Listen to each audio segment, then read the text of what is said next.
السلام عليكم ورحمة الله وبركاته. الحمد لله رب العالمين، أحمده تعالى وأشكره وأتوب إليه وأستغفره، وأشهد أن لا إله إلا الله وحده لا شريك له، وأشهد أن محمدًا عبد الله ورسوله صلى الله عليه وعلى آله وصحبه وسلم تسليمًا كثيرا. اللهم علمنا ما ينفعنا وانفعنا بما علمتنا وزدنا علما وعملا يا أرحم الراحمين. أيها الأحبة، أشكر الله عز وجل على هذا اللقاء، ونشكر فرع وزارة الشؤون الإسلامية والدعوة والإرشاد وجمعية الدعوة والإرشاد توعية الجاليات بأبها وإخواني في هذا الجامع المبارك على تنسيق هذه المحاضرة وهذا اللقاء، وأسأل الله يجعل ذلك في موازين حسناتهم، ويجعلنا وإياكم أيها الأحبة ممن يحب رسول الله صلى الله عليه وسلم ويسير على نهجه ويتبع سنته ويحظى بشفاعته وبرؤيته يوم القيامة. أيها الأحبة، عنوان هذا اللقاء محبة الصحابة للنبي صلى الله عليه وسلم. ومن هو رسول الله صلى الله عليه وسلم؟ نتكلم عن من أيها الأحبة؟ نتكلم عن أعظم شخصية، أعظم بشر خلقه الله. تصور البشر من آدم إلى أن يرث الله الأرض ومن عليها، أفضل وأعظم وأحسن وأجمل هؤلاء جميعا من هو رسول الله صلى الله عليه وسلم. أحسن الناس خلقا وأفضل الناس تواضعا، اجتباه ربه واصطفاه واختاره وهداه وجعله خاتم الأنبياء عليهم الصلاة والسلام، بل هو أفضل الأنبياء على الإطلاق صلى الله عليه وسلم. فهو الذي أشرقت بنوره الدنيا واهتدت بهداه البشرية، فكان نعمة وهداية ورحمة ونورا. لقد جاءكم رسول من أنفسكم عزيز عليه ما عنتم حريص عليكم بالمؤمنين رؤوف رحيم.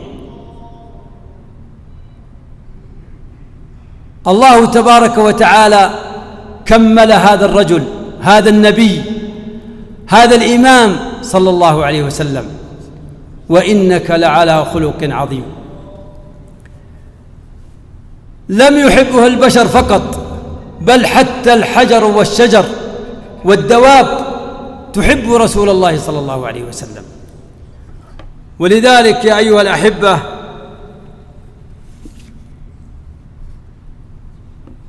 رسول الله صلى الله عليه وسلم جاء وقد أظلمت الدنيا بالجاهلية والشرك والوثنية. إن هذه البشرية حينما تخبطت في ظلمات الجهل، جاء رسول الله صلى الله عليه وسلم لينقذها صلى الله عليه وسلم. إن البرية يوم مبعث أحمد نظر الإله لها فبدل حالها، بل كرم الإنسان حين اختار من خير البرية نجمها وهلالها. لبس المرقع وهو قائد أمة جبت الكنوز فكسرت أغلالها. هذا رسول الله صلى الله عليه وسلم. بزغ الصباح بنور وجهك بعدما غشت البرية ظلمة سوداء، فتفتقت بالنور أركان الدجى وسعى على الكون الفسيح ضياء. ومضى السلام على البسيطة صافيا تروي به الفيحاء والجرداء، حتى صفت الكون أعظم شرعة فاضت بجود سخائها الأنحاء. يا سيد الثقلين يا نبع الهدى يا خير من سعدت به الأرجاء صلى الله عليه وسلم. نعم، هذا هو رسول الله صلى الله عليه وسلم. يقول أحدهم: يحن الجذع من شوق إليك ويذرف دمعه حزنا عليك، ويجهج بالبكاء وبالنحيب لفقد حديثك وكذا يديك صلى الله عليه وسلم. فما لي لا يحن إليك قلبي وحلمي أن أقبل مقلتيك وأن ألقاك في يوم المعاد وينعم ناظري من وجنتيك، فداك قرابتي وجميع مالي، وأبذل مهجتي دوما فداك، تدوم سعادتي ونعيم روحي إذا بذلت حياتي في رضاك. حبيب القلب عذرا لا تلمني، فحبي لا يحق في سماك، ذنوبي أقعدتني عن علو وأطمح أن أقرب من علاك، لعل محبتي تسمو بروحي فتجبر ما تصدع من هواك، عليه الصلاة والسلام. الصحابة الكرام رضوان الله عليهم أحبوا هذا الرسول صلى الله عليه وسلم، وكيف لا يحبونه وقد اكتحلت أعينهم برؤيته، واهتدت قلوبهم بنوره، وأشرقت نفوسهم بضيائه، وأقبلت قلوبهم إليه، وهو رسول الله صلى الله عليه وسلم في تواضعه، في حبه، في حرصه، في شفقته، في رحمته، عليه الصلاة والسلام. فهو عظيم البركة صلى الله عليه وسلم، بركته إلى يوم القيامة، بركته على البشرية، بركته على الإنسانية، بركته على الكون بأكمله، بركته على الحياة صلى الله عليه وسلم. وعظيم في رحمته، ولو كنت فظا غليظ القلب لانفضوا من حولك، فبما رحمة من الله لنت لهم. نعم، عظيم في حرصه وحبه وأخلاقه عليه الصلاة والسلام.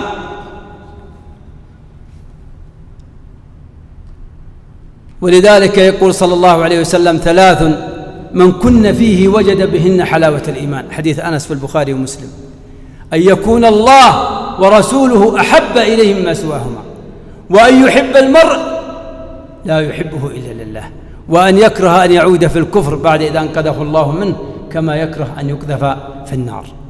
قل إن كان آباؤكم وأبناؤكم وإخوانكم وأزواجكم وعشيرتكم وأموال اقترفتموها وتجارة تخشون كسادها ومساكن ترضونها أحب إليكم من الله ورسوله وجهاد في سبيله فتربصوا حتى يأتي الله بأمره والله لا يهدي القوم الفاسقين. هذه 8 الأمور التي تتعلق بها القلوب ينبغي ألا يسبق إلى قلبك واحد من هذه 8، وأن يكون قلبك مليء بحب الله ورسوله صلى الله عليه وسلم أولا. نعم، هذا هو المؤمن الصادق في حبه للنبي صلى الله عليه وسلم. قل إن كنتم تحبون الله فاتبعوني يحببكم الله ويغفر لكم ذنوبكم. هناك مواقف كثيرة أيها الأحبة، نأخذ نماذج فقط، وإلا الصحابة رضوان الله عليهم ضربوا أروع الأمثلة، والصحابيات كذلك في حب النبي صلى الله عليه وسلم. فهم يحبونه لأن حبه عبادة، لأن حبه عليه الصلاة والسلام من أركان هذا الدين العظيم. ولذلك لا تقبل الشهادة إلا أن تقول لا إله إلا الله محمد رسول الله صلى الله عليه وسلم. فلا إله إلا الله نفي وإثبات، لا معبود بحق إلا الله. محمد رسول الله صلى الله عليه وسلم لا تعبد الله عز وجل إلا على منهجه ومن طريقته وعلى سبيله وعلى منهجه صلى الله عليه وسلم. فكيف يمكن أن تصلي إلا والرسول صلى الله عليه وسلم إمامك وقدوتك؟ وكيف يمكن أن تكون مسلما إلا بعد أن تحب الرسول صلى الله عليه وسلم؟ أما من أبغض الرسول صلى الله عليه وسلم فهو الأبتر. إنا أعطيناك الكوثر فصل لربك وانحر إن شانئك هو الأبتر. فهو أبتر البركة وأبتر العقب وأبتر الخير والعياذ بالله. وكل ما زاد حبك للنبي صلى الله عليه وسلم ازددت قربا منه في حياته مع سنته والتزام منهجه، وفي موته تكون أقرب للنبي صلى الله عليه وسلم. أبو بكر الصديق الذي هو رقم 1 من الصحابة، وهو أول من آمن بالنبي صلى الله عليه وسلم من الرجال، وهو صاحبه في الهجرة وصاحبه في كل مكان. جئت أنا وأبو بكر وعمر، وذهبت أنا وأبو بكر وعمر، ودخلت أنا وأبو بكر وعمر، وخرجت أنا وأبو بكر وعمر. الله أكبر. أبو بكر الصديق رضي الله عنه وأرضاه الذي جاء إلى النبي صلى الله عليه وسلم عند البيت وقد خنقه عقبة بن أبي معيط المشرك الضال، فدافع بقوة وضرب أبو بكر رضي الله عنه وأرضاه، لكن من أجل ماذا؟ من أجل أن ينقذ رسول الله صلى الله عليه وسلم. أتقتلون رجلا أن يقول ربي الله؟ أبو بكر الصديق الذي كان يخشى على النبي صلى الله عليه وسلم في الغار، فيطمئنه رسول الله صلى الله عليه وسلم ويقول: يا أبا بكر ما ظنك باثنين الله ثالثهما إلا تنصروه فقد نصره الله إذ أخرجه الذين كفروا ثاني اثنين إذ هما في الغار إذ يقول لصاحبه لا تحزن إن الله معنا. الله أكبر. نعم أيها الأحبة، أبو بكر في حادثة الهجرة كان يسير أمام النبي صلى الله عليه وسلم تارة، وخلفه تارة، وعن يمينه تارة، وعن يساره تارة، فيقول له النبي صلى الله عليه وسلم: ما لك يا أبا بكر؟ قال: يا رسول الله أتذكر الرصد فأسير أمامك، وأتذكر الطلب فأسير خلفك، وأخشى عنك عن ميمنتك فأسير عن يمينك، وأخشى عليك من يسارك فأسير عن يسارك. لا إله إلا الله، ما أعظم القلوب إذا امتلأت بحب الله وحب رسوله صلى الله عليه وسلم. هذا أبو بكر، حتى والنبي صلى الله عليه وسلم يسجى وميت والناس تموت في بعض فيذهب إليه ويقبل وجه النبي صلى الله عليه وسلم ويقول: رحمك الله حيا وميتا، ويطمئن الناس في ثبات، في اطمئنان. موت النبي صلى الله عليه وسلم ليس بالأمر الهين. أفإن مات أو قتل انقلبتم على أعقابكم ومن ينقلب على عقبيه فلن يضر الله شيئا وسيجزي الله الشاكرين. يقف أبو بكر على المنبر ويقول: من كان يعبد محمدا فإن محمدا قد مات صلى الله عليه وسلم، ومن كان يعبد الله فإن الله حي لا يموت. هذا هو الموقف العظيم الذي شهد لأبي بكر بأنه من أعظم المواقف، مع موقفه أيضا في حروب الردة رضي الله عنه وأرضاه. فكان من أحب الناس إلى النبي صلى الله عليه وسلم، والنبي صلى الله عليه وسلم هو أحب الناس إلى أبي بكر رضي الله عنه وأرضاه.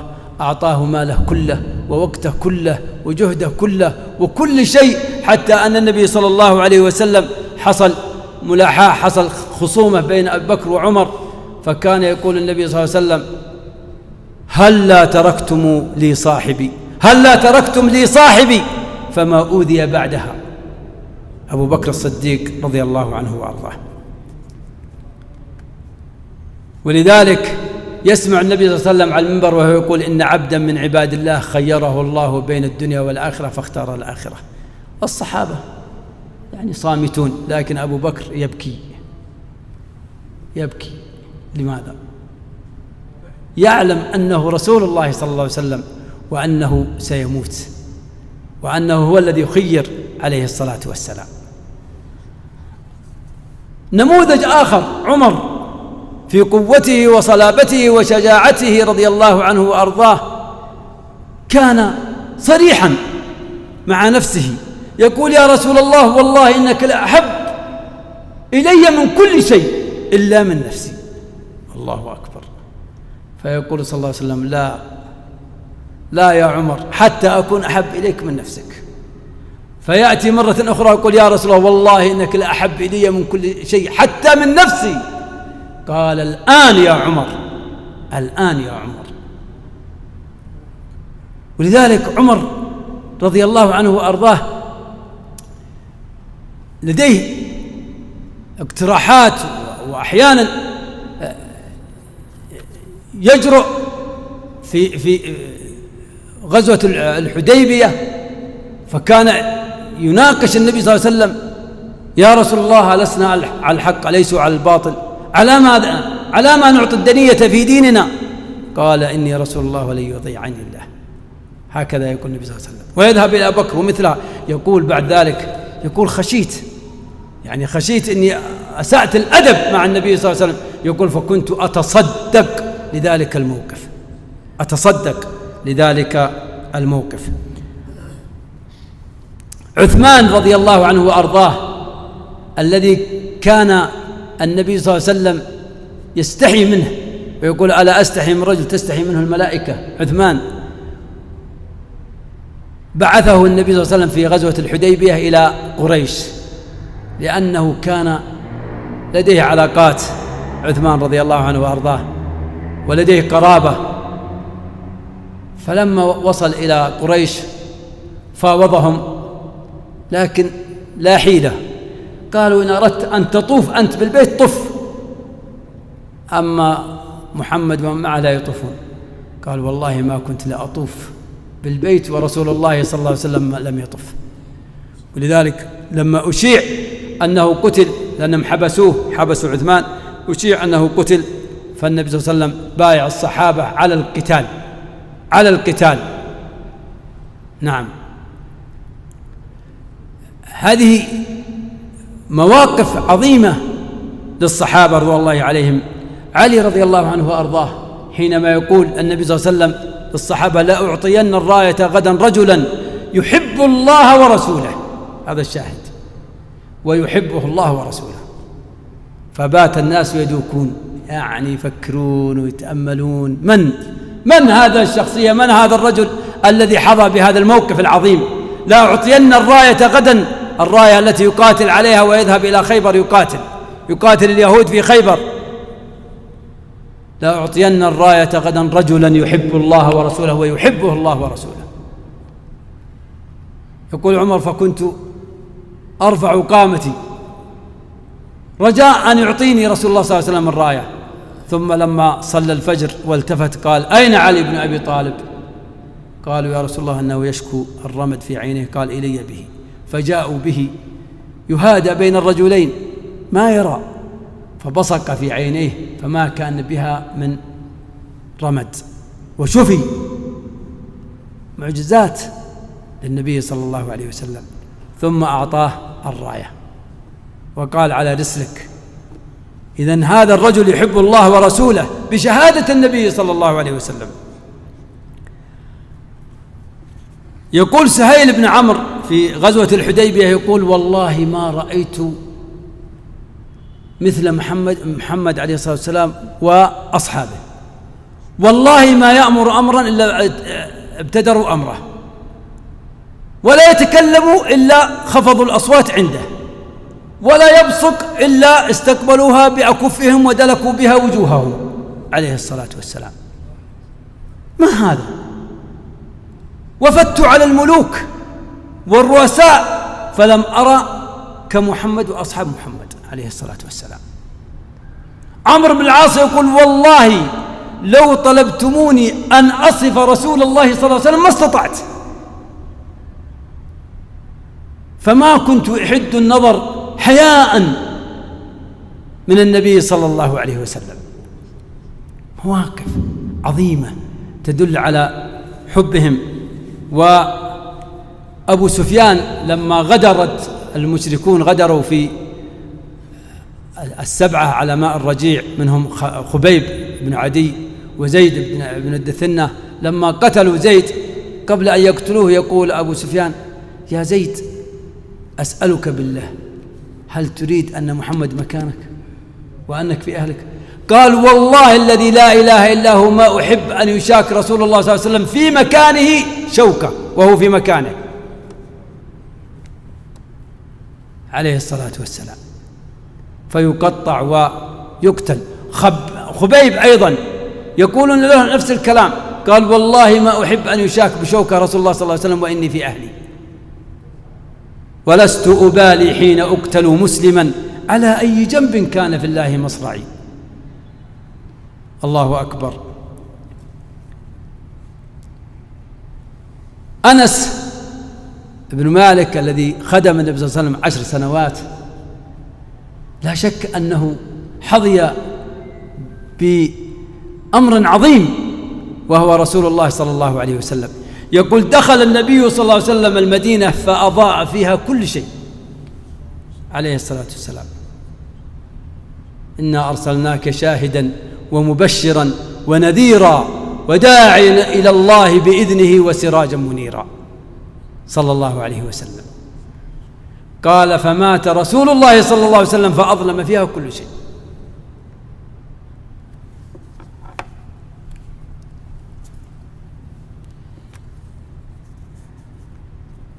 هذه مواقف، وإن كانت المواقف كثيرة جدا. صحابية أنصارية رضي الله عنها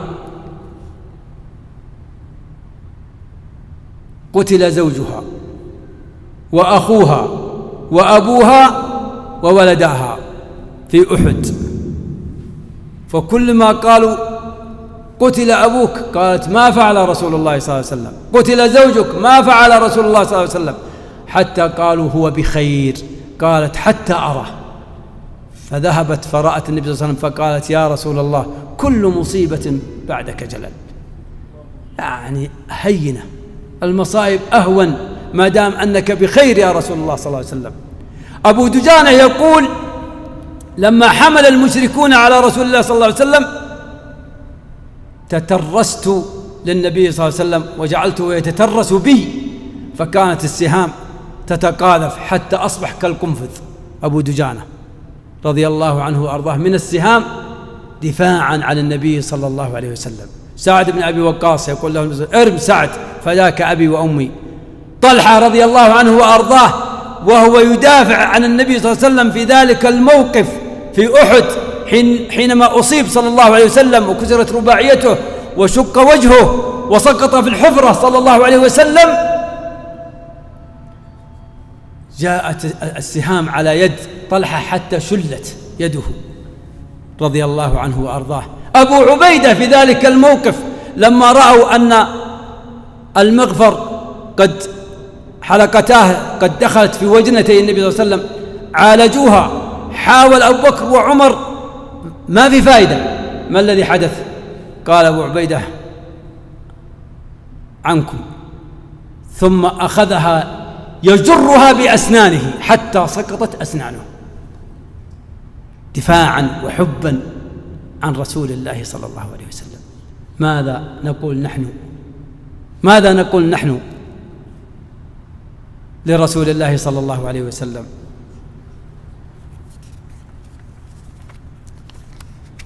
أيها الأحبة، المحبة ليست ادعاء، هناك مظاهر لمحبة النبي صلى الله عليه وسلم: طاعته فيما أمر، وتصديقه فيما أخبر، والانتهاء عما عنه نهى وزجر وحذر، وأن لا يعبد الله إلا بما شرع.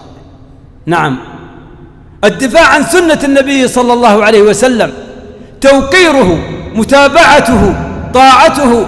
يا أيها الذين آمنوا أطيعوا الله وأطيعوا الرسول وأولي الأمر منكم. يا أيها الذين آمنوا استجيبوا لله وللرسول إذا دعاكم لما يحييكم واعلموا أن الله يحول بين المرء وقلبه وأنه إليه تحشرون. هذه من مظاهر محبة النبي صلى الله عليه وسلم كثرة الصلاة على النبي صلى الله عليه وسلم. من أحب شيئا أكثر من ذكره، فكم أنت تصلي على النبي صلى الله عليه وسلم؟ أبي يقول: يا رسول الله كم أجعل لك من صلاتي؟ أجعل لك من صلاتي النصف، قال إن زدت فخير، قال الثلثان، قال زدت فخير، قال أجعلت صلاتي كلها لك يا رسول الله، قال إذن تكفى همك ويغفر ذنبك. الله أكبر. كذلك أيها الأحبة، كثرة تذكره وتمني رؤيته. يقول عليه الصلاة والسلام: إن من أشد أمتي لي حبا، وهذا أمر نفرح به. إن من أشد أمتي لي حبا أناس أو ناس يكونون بعدي يود أحدهم لو رآني بأهله وماله. يقول من أشد أمتي لي حبا ناس يكونون بعدي يود أحدهم لو رآني بأهله وماله. الله أكبر. ولذلك النبي صلى الله عليه وسلم يقول وددنا لو رأينا إخواننا. قالوا يا رسول الله ألسنا إخوانك؟ قال أنتم أصحابي، إخواني الذين سيأتون من بعدي، عليه الصلاة والسلام. نعم. ولذلك في أثر في حديث أنه صلى الله عليه وسلم سأل الصحابة يعني عن أفضل الناس أو أقربهم إلى الله سبحانه وتعالى في معنى الحديث، فقالوا الملائكة. قالوا وما لهم لا يكونون كذلك وهم عند ربهم؟ قالوا الأنبياء. قالوا وما لهم لا يكونون كذلك والوحي ينزل عليهم؟ قالوا نحن. قالوا وما لكم لا تكونون كذلك وأنا بين أظهركم؟